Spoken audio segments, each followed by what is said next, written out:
Bismillahirrahmanirrahim.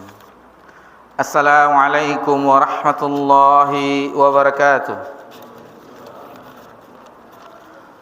Alhamdulillah hamdan katsiran thayyiban mubarakan fih kama yuhibbu rabbuna wa yarda.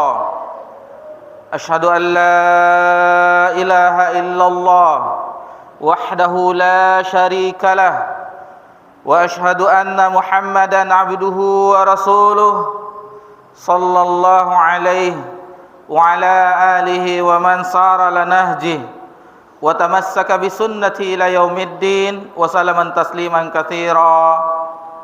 Ya ayyuhalladzina amanu taqullaha haqqa tuqatih wa la tamutunna illa wa antum muslimun.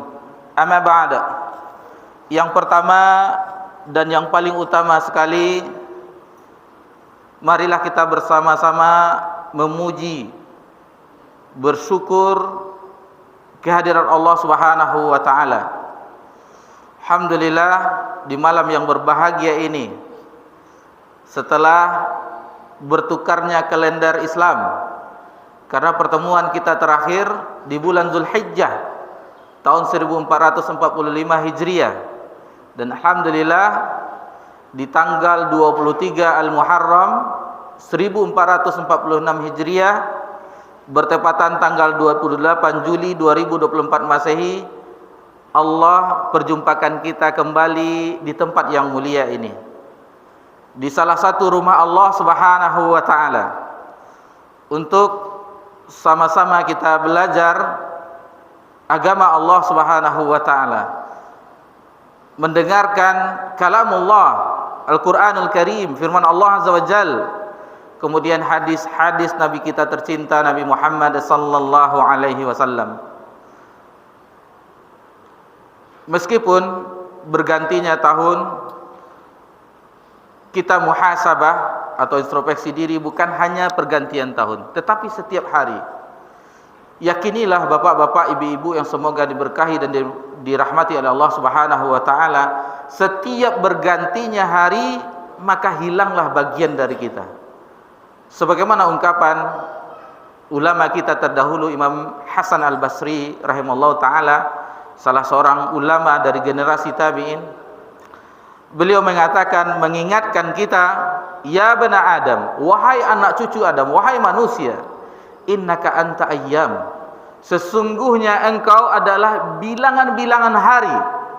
Beliau mengingatkan kita bahwasanya kita itu ibarat bilangan-bilangan hari, yang mana ketika hari itu sudah berlalu, tenggelamnya matahari, maka telah hilanglah bagian dari kita, hilanglah kesempatan kita hidup di dunia.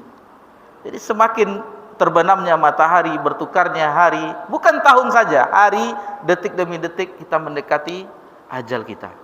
Itu yang harus kita yakini setiap hari, sehingga apabila itu ada di dalam fikiran kita, kita mengingatnya, maka kita akan berusaha untuk menyiapkan bekal. Ketika tidak ada bekal, kita dibangkitkan di yaumil mahsyar, kecuali amal yang Allah telah memberikan kepada kita taufik untuk mengamalkannya. Imma itu amal saleh atau amal toleh, amal yang buruk. Hanya dua yang akan dipertanggungjawabkan. Apakah catatan amalan kita itu banyak kebaikannya atau banyak keburukannya, wal'iyazubillah. Maka ketika hidup di dunia ini kita mengukirnya, menulisnya, seolah-olah kita menulis apa yang telah kita kerjakan setiap hari. Tentu malaikat yang mencatatnya, malaikat raqib dan atid yang kita ketahui. Jadi itu harus kita yakini bahwasanya itulah kita, setiap hari bergantinya hari, setiap bulan, tahun, maka kita akan mendekati yang namanya kematian. Dan tidak, ulama kita menjelaskan, tidak ada satupun di dunia ini yang pasti kecuali kematian. Tidak ada. Kita berencana sekarang, habis kajian setelah ini pada Isya, kesinilah dulu, beli inilah dulu. Itu baru rencana, belum pasti. Tetapi kematian itu pasti. Itu pasti. Dan dia tidak diundang. Tidak diundang. Iza jaa ajaluhum la yastakhiruna sa'atan wa la yastaqdimun. Jika ajal itu telah datang, tidak bisa dimajukan walaupun hanya sedetik, dan tidak pula bisa dimundurkan walaupun hanya sedetik. Pas sesuai dengan Allah telah catat ketika kita masih di alam rahim ibu kita. Kemudian salawat beriringkan salam kepada Nabi kita tercinta, Nabi Muhammad sallallahu alaihi wasallam. Karena kita di tahun ini baru mulai kembali, maka kita mengingatkan kembali keutamaan majlis ilmu. Kita berada di halaqah ilmiah, maka kita ingatkan kembali bahwasanya Nabi kita tercinta sallallahu alaihi wasallam itu di dalam suatu hadis yang diriwayatkan oleh Imam Muslim dari sahabat Abu Hurairah, Abdurrahman bin Sakhar Ad-Dausi. Jadi Abu Hurairah itu namanya bapak-bapak, ibu-ibu, Abdurrahman bin Sakhar dari suku Daus Ad-Dausi. Sementara kalau an Abi Hurairah, dari Abu Hurairah radhiyallahu anhu, nama aslinya adalah Abdurrahman bin Sakhar Ad-Dausi. Jadi beliau meriwayatkan hadis Nabi sallallahu alaihi wasallam, dan ini terdapat dalam Sahih Muslim, salah satu kitab sahih selain Sahih Bukhari juga ada namanya Sahih Muslim, yang maknanya bahwasanya ada suatu kaum, manijtama'hum, yang berkumpul di salah satu min buyutillah, dalam satu dari rumah, maksudnya di masjid atau di mushola, yang penting ditegakkan di situ salat berjamaah. Suatu kaum berkumpul untuk mempelajari Al-Quran, mempelajari hadis Nabi sallallahu alaihi wasallam, maka akan mendapatkan 4 keutamaan. Di dalam hadis ini disebutkan, yang pertama, illa nazalat alaihimus sakinah. Yang pertama, kita akan mendapatkan ketenangan. Nazalat alaihimus sakinah, akan diturunkan kepada orang yang berkumpul di rumah-rumah Allah ketenangan. Buktinya kalau bapak-bapak, ibu-ibu susah tidur, pergilah ke majelis ilmu. Aku kirain zikir menghitung buah baju, rupanya tertidur. Karena tenangnya jiwa kita mendengarkan firman Allah Subhanahu wa taala, mendengarkan sabda Nabi kita tercinta sallallahu alaihi wasallam. Itu yang pertama. Yang kedua adalah disebutkan wasyiathumur rahmah, akan diberikan rahmah, diliputi kasih sayang.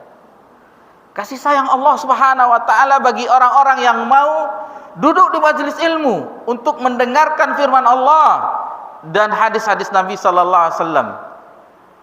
Alangkah tenangnya kita diliputi oleh rahmat Allah Subhanahu wa taala. Kemudian wahafatsumul malaikah, malaikat ini rukun iman, harus kita yakini, karena salah satunya kita harus beriman kepada hal yang gaib. Salah satunya malaikat. Malaikat akan menaungi majelis ilmu. Dan itu kita yakini bahwasanya sekarang kita, walaupun tidak tampak dengan mata kita, Nabi kita tercinta sallallahu alaihi wasallam mengabarkan dinaungi oleh malaikat. Itu harus kita yakini.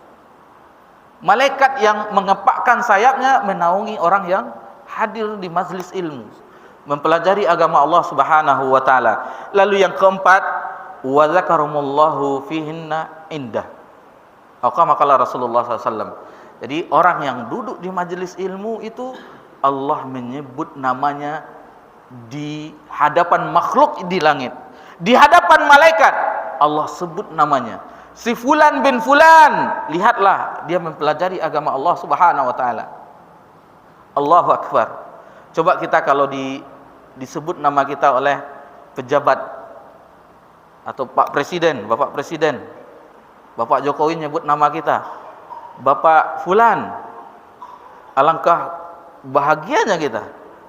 Ini Rabb, pencipta alam semesta, yang setiap saat menurunkan kasih sayangnya, memberi rezeki kepada makhluknya, menyebut nama kita di sisi malaikat-malaikatnya.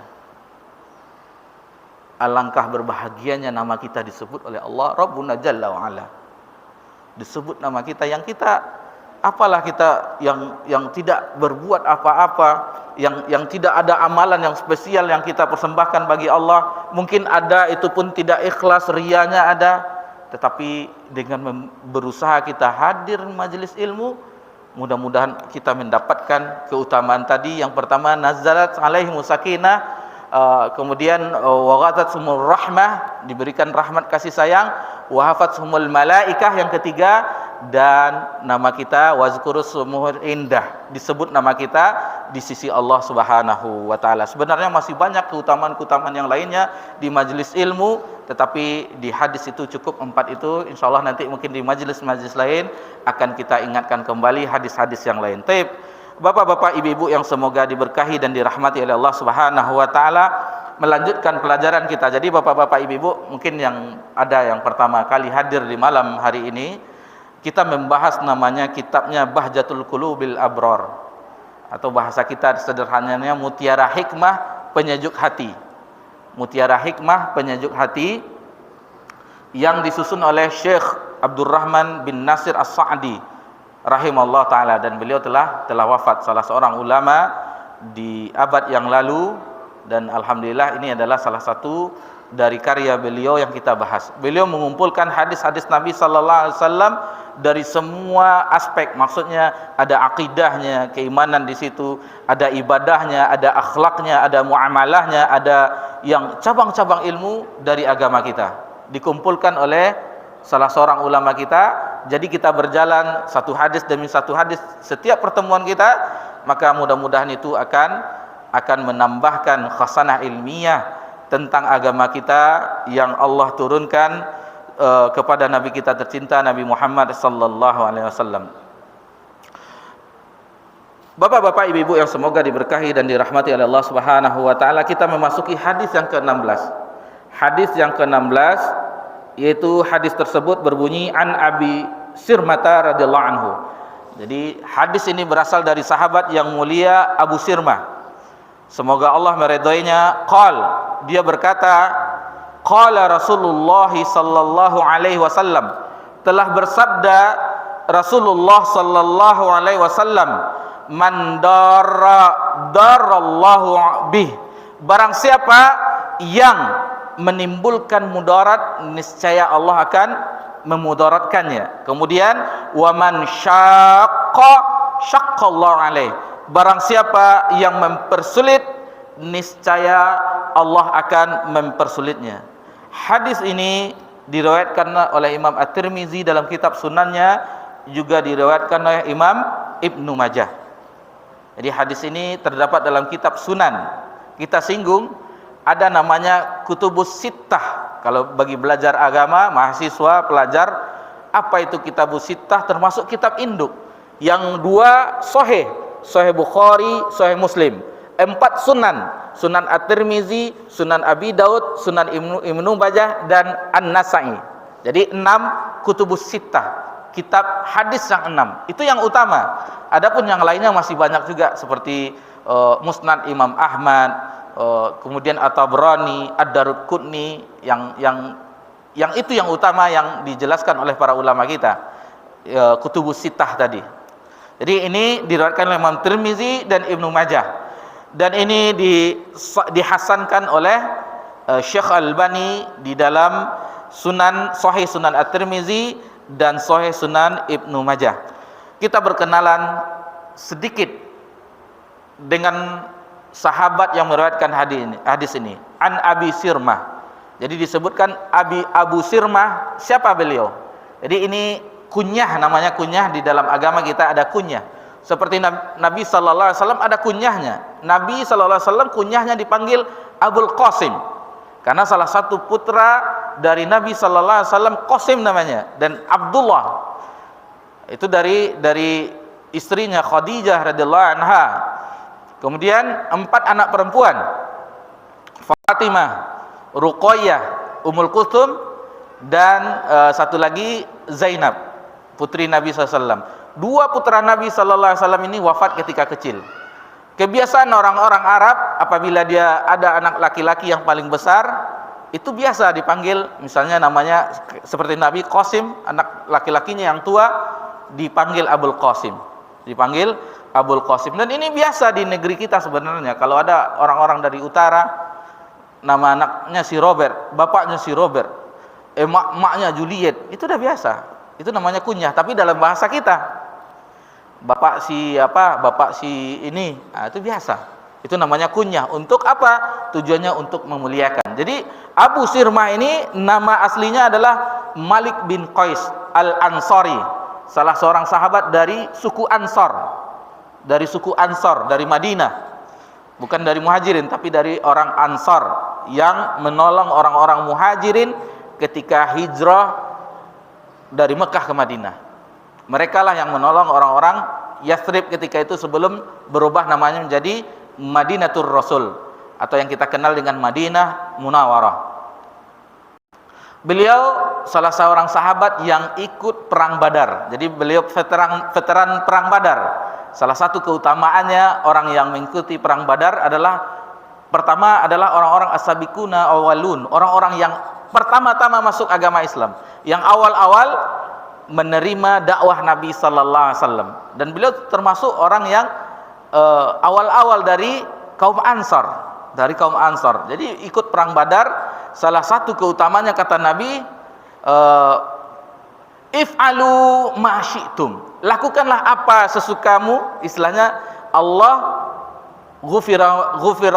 ghufiralahum, istilahnya kata Nabi SAW, lakukanlah sesukamu, Allah telah mengampuni dosamu. Jadi jangan katakan kalau kita dapat seperti itu kita akan bermaksiat, enggak. Tapi para sahabat radhiyallahu anhum ajmain seperti Abu Bakar fil jannah, Umar fil jannah, yang dapat rekomendasi langsung dari Nabi sallallahu alaihi wasallam, mereka tidak santai-santai ibadahnya. Bahkan mereka lebih giat lagi untuk beribadah kepada Allah Subhanahu wa taala. Contoh Nabi kita tercinta, Nabi sallallahu alaihi wasallam, yang dijamin masuk surga, yang dosanya diampuni, yang telah lalu dan yang akan datang. Pintu surga tidak akan dibuka sebelum Nabi SAW memasukinya. Jadi ketika malaikat penjaga pintu surga yang kita kenal, kalau kita belajar malaikat Ridwan, tapi kita tidak tahu apakah itu riwayatnya benar atau tidak. Yang kita pelajari dari dahulu, malaikat penjaga pintu surga, malaikat Ridwan. Ditanya sebelum memasuk siapa? Kalau itu mengatakan bahwa dia Muhammad SAW, maka dibukakan pintu surga. Nah, seperti itu. Tapi Nabi SAW ibadahnya yang dikatakan oleh Ummul Mukminin Aisyah radhiyallahu anha, istri Nabi sallallahu alaihi wasallam, apabila salat malam itu lama bacaannya, sampai tumit Nabi SAW itu pecah-pecah. Dan ketika Nabi bermunajat, sujud, berdoa, itu menangis terisak-isak. Sehingga Ummul Mukminin Aisyah radhiyallahu anha bertanya kepada Nabi, bukankah engkau utusan Allah? Bukankah engkau telah diampuni dosamu yang lalu? Lalu ditanyakan, dijawab, "Na'am, bala, benar." Lalu bagaimana begini ya Rasulullah, ya Nabi Allah, kenapa engkau begini? Lalu dijawab oleh Nabi SAW, "Afala akuna abdan syakura." Bukankah sebaiknya aku menjadi hamba yang bersyukur? Jadi Nabi SAW beribadah bukan untuk diampuni dosanya lagi, untuk meraih surga lagi, tidak, tetapi untuk menjadi hamba yang bersyukur atas nikmat-nikmat Allah Subhanahu wa taala kepada Nabi kita tercinta, Nabi Muhammad sallallahu alaihi wasallam. Lalu bagaimana kita yang belum tentu diampuni dosa-dosa kita? Taib, sekarang kita sudah taubat, kita telah meninggalkan maksiat. Lalu dosa-dosa kita yang puluhan tahun itu, apakah Allah akan mengampuninya? Belum ada jaminan. Belum ada jaminan bagi kita untuk memasuki surga Allah Subhanahu wa taala. Walaupun kita seolah-olah tampil pakaian muslim, setiap saat belum tentu, tetapi kita harus berharap kepada Allah Subhanahu wa taala, meminta kepada Allah Subhanahu wa taala agar dimasukkan surga, dan setiap kita harus meminta ampun kepada Allah Subhanahu wa taala. Lalu ada pertanyaan, orang kafir kenapa? Allah itu tidak adil. Kenapa orang kafir dimasukkan ke dalam neraka?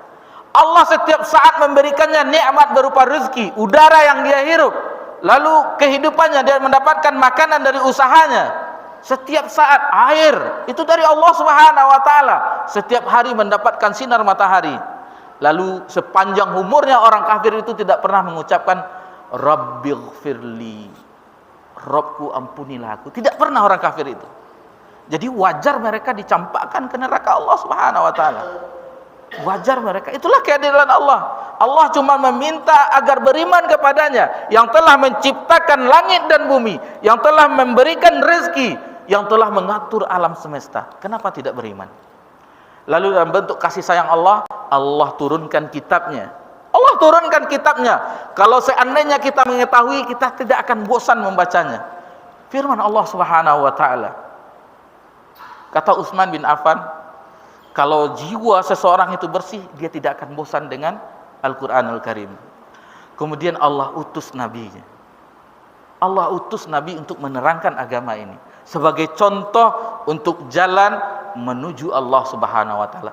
Tidak ada satupun kebaikan melainkan telah diajarkan oleh Nabi kita sallallahu alaihi wasallam, dan tidak ada satupun keburukan yang menyebabkan orang tergelincir ke neraka melainkan telah diperingatkan oleh Nabi kita tercinta sallallahu alaihi wasallam. Bapak-bapak, ibu-ibu yang semoga diberkahi dan dirahmati oleh Allah Subhanahu wa taala. Kemudian kita singgung satu ayat, nanti insyaallah akan kita bahas lagi tentang macam-macam tingkatan balasan ini. Salah satunya sebenarnya nanti ada firman Allah Subhanahu wa taala yang lain, cuman satu kita sebutkan di sini yang menurut ini hadis ini, bahwasanya Allah Subhanahu wa taala berfirman dalam surah Ar-Rahman ayat 60, hal jazaul ihsani illal ihsan, bukankah kebaikan itu dibalas dengan kebaikan? Kemudian ditafsirkan oleh Syekh As-Sa'di yang kitabnya kita bahas, dan beliau Syekh Abdurrahman bin Nasir As-Sa'di juga memiliki kitab tafsir. Jadi kitab tafsirnya dia memakai metode namanya metode bil makna, menjelaskan makna. Misalnya Bismillahirrahmanirrahim, bismi dijelaskannya isim nama seperti. Kenapa bismi? Karena sebelumnya ada huruf jar ba, bismi, jadi berbaris harakat bawah. Seperti itu. Makna alhamdu ay asyukru jadi dijelaskan seperti itu.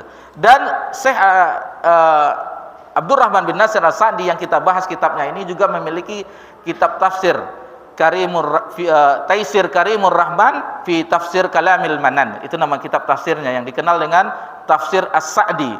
Beliau menyebutkan tafsirnya, maksud dari hal jazaul ihsanu ilal ihsan, yaitu tidak ada balasan bagi orang yang beribadah kepada Allah Subhanahu wa taala yang Maha Pencipta, yaitu dengan memberikan manfaat bagi hamba tersebut.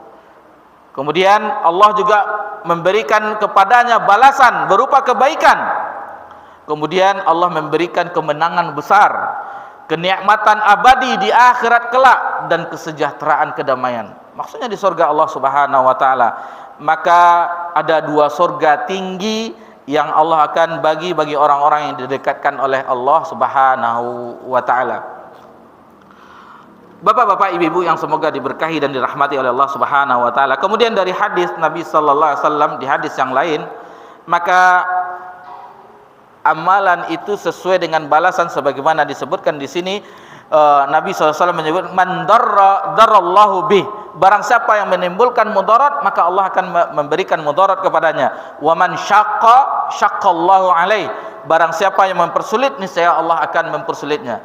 Di dalam sebuah hadis yang kita tafsirkan juga, kita jabarkan hadis yang tadi yang diriwayatkan oleh Abu Sirmah tadi.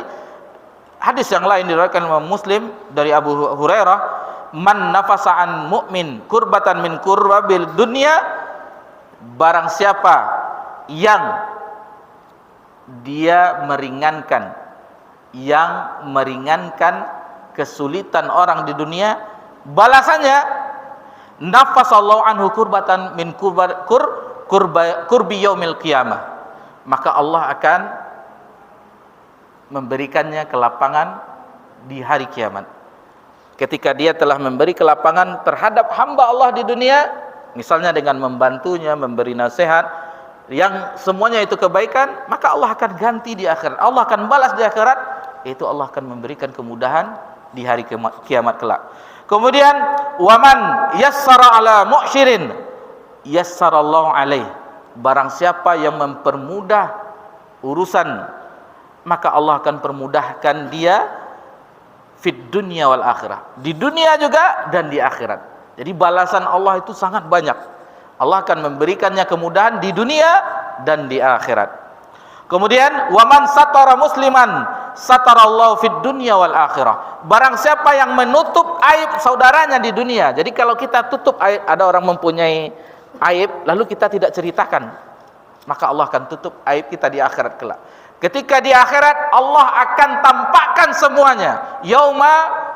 Yauma tuwalas sarair, Allah akan tampakkan rahasia-rahasia. Apa yang kita pendam di dunia itu akan ditampakkan, dan itu disaksikan oleh seluruh makhluk. Maksudnya seluruh manusia, mulai Nabi Adam sampai umat Nabi yang terakhir, itu dibacakan.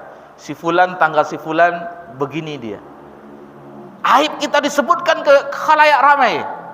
Bagaimana malunya kita. Tetapi apabila kita tutup aib saudara kita di dunia, maka balasannya satarallahu fid dunya wal akhirah. Allah akan tutup aib kita di dunia dan di akhirat. Jadi kalau kita ingin gosip, nah, sekarang bukan ibu-ibu saja yang gosip, bapak-bapak juga gosip juga. Dan tidak gosip di warung kopi sekarang, di masjid tidak, di media sosial gosip. Jadi barang siapa yang menggosip, mengubar aib, maka Allah akan bongkar aibnya, dan barang siapa yang menutupnya, maka Allah akan tutup aibnya di dunia dan di akhirat. Wallahu fi auni abdi ma kana abdu fi auni akhi. Barang siapa yang senantiasa menolong saudaranya, maka Allah akan tolong juga dia, karena dia telah menolong saudaranya. Jadi kaidahnya al jazaa'u min jinsil amal. Balasan itu sesuai dengan perbuatan. Coba bapak-bapak berbuat baik. Kalau dahulu di waktu kita di kampung, kalau ada yang tetangga yang memberi, kalau dulu rumah kan tidak ada pagarnya, ada pagar, jadi langsung, atau kalau ada pagar hidup itu, pagar tumbuh-tumbuhan yang setinggi pinggang, lalu tok tok tok diberi. Itu biasanya kalau balik itu ada juga isinya, misalnya dikasih kolak kan, nanti pas baliknya dikasih jeruk 3. Jadi balasannya itu sesuai dengan balasan. Jadi indahnya kehidupan dahulu. Kalau sekarang kan pagarnya tinggi-tinggi. Ya, gimana kita tahu keadaan tetangga? Ya kalau tidak dipagar tinggi-tinggi masuk maling. Tapi itulah kehidupan kita. Kalau dahulu kita di kampung merasakan itu bagaimana nikmatnya hidup bertetangga. Kalau sekarang kan apa nama bahasanya? Siapa lu siapa gue. Siapa lu siapa gue. Jadi rumahnya tinggi-tinggi. Kalau pernah kita pergi ke rumah saudara di Bekasi, itu pakai satpam, ditanya sama satpam tuh, ditinggalkan KTP. Payah kayak gini bertamu. Jadi itulah kehidupan kita, sehingga dengan tetangga tidak saling kenal dan tidak saling. Alhamdulillah jika ada pergi sholat ke masjid komplek, berjumpa kita sholat berjamaah. Kalau tidak, pas udah dapat kabarnya, tuh warga yang di situ yang tidak pernah nampak itu meninggal. Gimana? Siapa yang mengurus jenazahnya? Kemudian kita bahas kaidah yang tadi yang kita sebutkan, kaidah penerapan kaidahnya. Al jazaa'u min jinsin amal, balasan sesuai dengan perkataan. Yang pertama, balasan perbuatan baik di dunia. Balasan di dunia saja, balasan perbuatan baik di dunia. Salah satunya firman Allah Subhanahu wa taala dalam surah Az-Zumar ayat 10, lil ladzina ahsanu fi hadzid dunya hasanah. Jadi bagi orang yang berbuat baik itu, maka dia akan mendapatkan kebaikan di dunia. Dalam surah Az-Zumar ayat 10. Kemudian dalam surah Ar-Rahman tadi, hal jazaul ihsani illal ihsan. Bukankah kebaikan itu mendapatkan balasan kebaikan? Kemudian penerapan kaidah yang kedua, yang tadi yang perbuatan baik yang dibalas baik di dunia.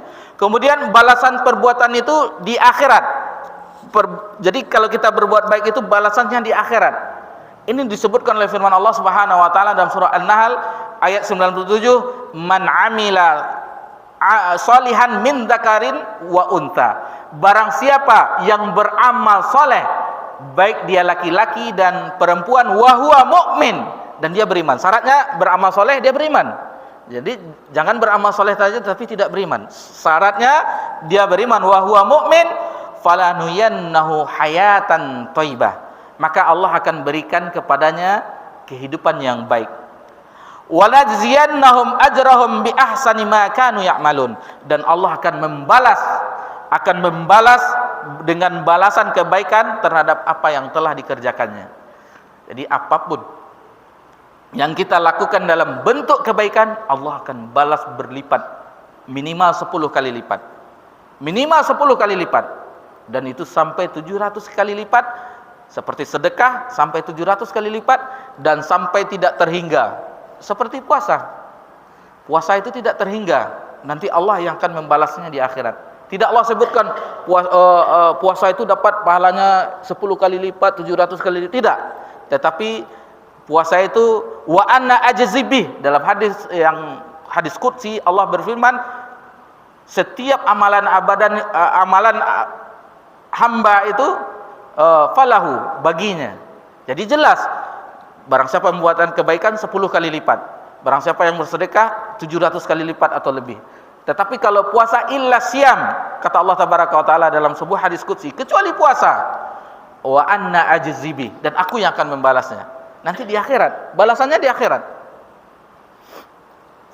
Taib, bapak-bapak, ibu-ibu yang semoga diberkahi dan dirahmati oleh Allah Subhanahu wa taala. Itu yang pertama. Kedua, balasan di akhirat. Balasan di dunia, balasan di akhirat. Kemudian balasan perbuatan buruk di dunia. Yang tadi yang baik di dunia dan baik di akhirat. Kemudian balasan buruk, perbuatan buruk di dunia. Itu di dalam surah Asy-Syura ayat 30. Dalam surah Asy-Syura ayat 30, Allah Subhanahu wa taala menyebutkan dalam firman-Nya, "Wa ma asabakum min musibatin fabima kasabat aydihim." Apapun bentuk musibah yang ada, jadi apapun bentuk musibah yang menimpamu, fabima kasabat aydihim, disebabkan oleh ulah tanganmu sendiri. Banjir, siapa yang berbuat? Siapa yang buang sampah sembarangan? Apalagi semuanya itu ulah tangan manusia.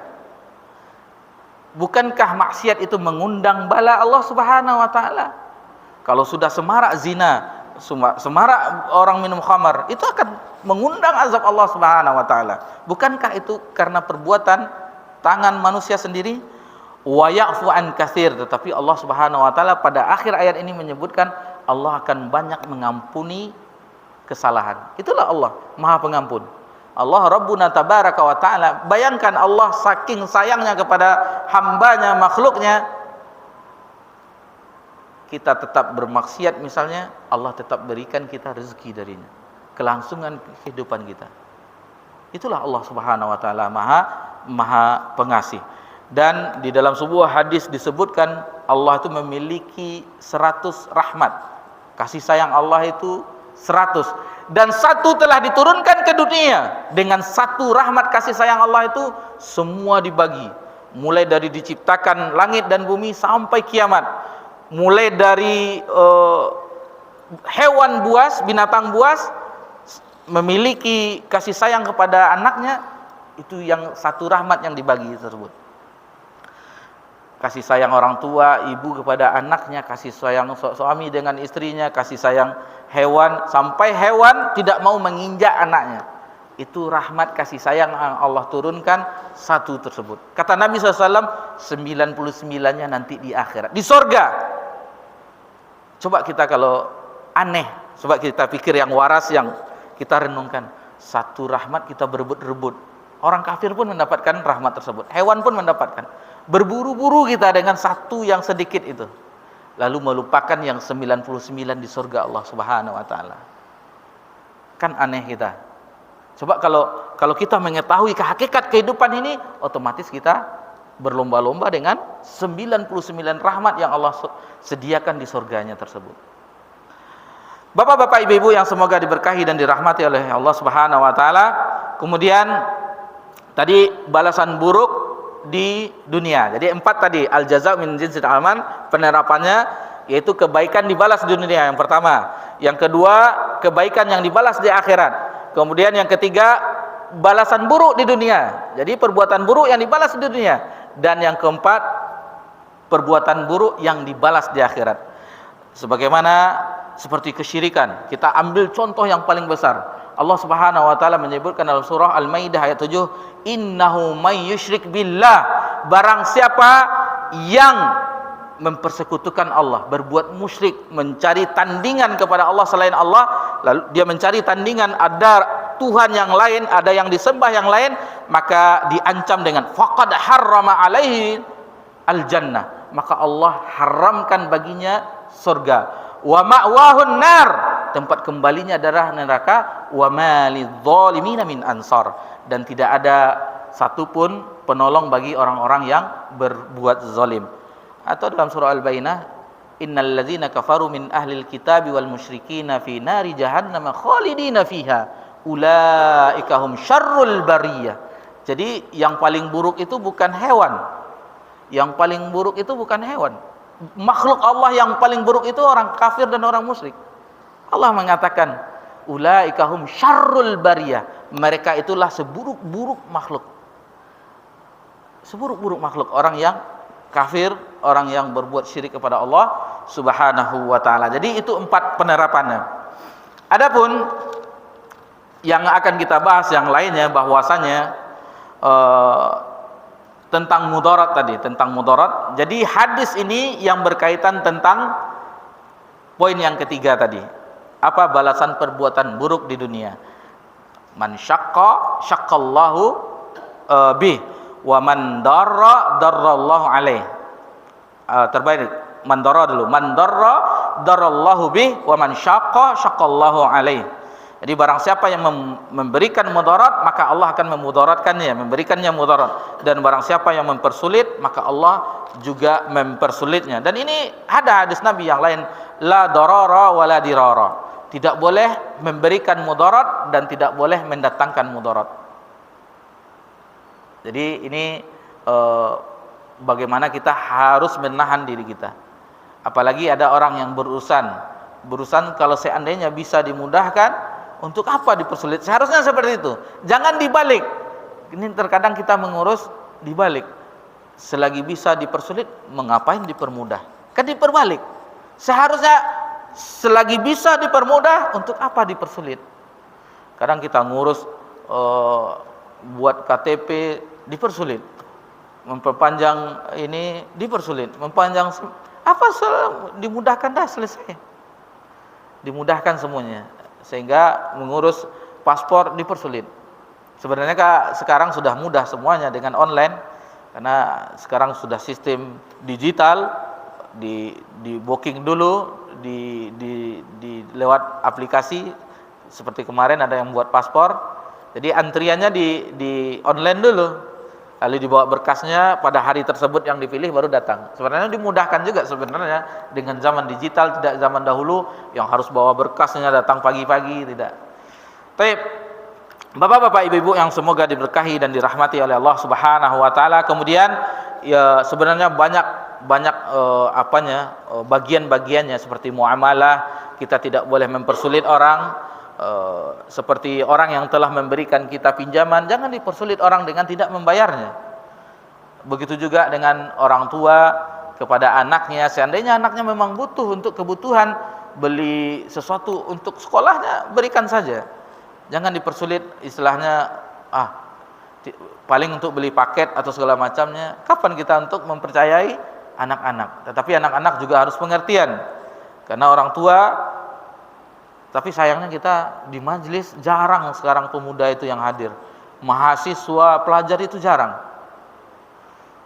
Seandainya mereka adalah harapan dari estafet kita, dan kita semuanya yang bapak-bapak yang hadir ini lolita, lolos 50 tahun.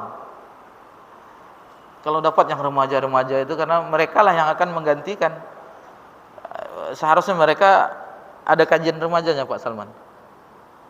Khusus remaja. Kadang remaja itu dibuat kajian khusus remaja, pacaran dia pulang, kan itu pula bahayanya. Nah, jadi kalau dapat, kita jarang pemuda, dan salah satu 7 golongan yang mendapat naungan di hari kiamat itu pemuda yang rajin beribadah kepada Allah Subhanahu wa taala, yang tidak ada naungan kecuali naungan Allah Subhanahu wa taala. Ada beberapa pembahasan yang mungkin kita tidak sempat membahasnya. Yang penting kita jangan memberikan mudarat kepada orang lain. Jadi kaedahnya tadi, al jazau min jinsil amal. Apa Pak? Al jazau min jinsil amal. Itu kaedahnya. Balasan itu sesuai dengan perbuatan. Kalau bahasa orang apanya, Siapa yang menanam, dia yang menuai. Ada, kanlah sama aja bahasa awak. Hanya yang mendapat memetik hasilnya. Jadi itulah pelajaran kita, kesimpulannya di malam yang berbahagia ini, mudah-mudahan itu menambah pengetahuan kita terhadap agama Allah Subhanahu wa taala dan bagaimana kita seharusnya berinteraksi dengan sesama kita. Ingatlah, apabila kita berbuat baik, kita tidak mengharapkan orang itu membuat baik lagi. Kita berharap dapat pahala di sisi Allah Subhanahu wa taala di akhirat kelak. Itulah yang akan kita membuat kita beruntung ketika kita berjumpa dengan Allah, diadili oleh Allah, dihisab. Kita memiliki amalan-amalan kebaikan yang banyak dan keburukan-keburukan yang diampuni oleh Allah Subhanahu wa taala. Mohon maaf jika ada kesalahan dalam penyampaian karena waktu Isya telah masuk, maka kita akhiri kajian kita. Insyaallah akan kita lanjutkan di pertemuan yang akan datang. Subhanakallahumma hamdika asyhadu an la ilaha illa anta astaghfiruka wa atubu ilaik. Wassalamu ala nabi Muhammad sallallahu alaihi wasallam wa ala alihi washabbihi ajmain walhamdulillahirabbil alamin. Wassalamu alaikum warahmatullahi wabarakatuh.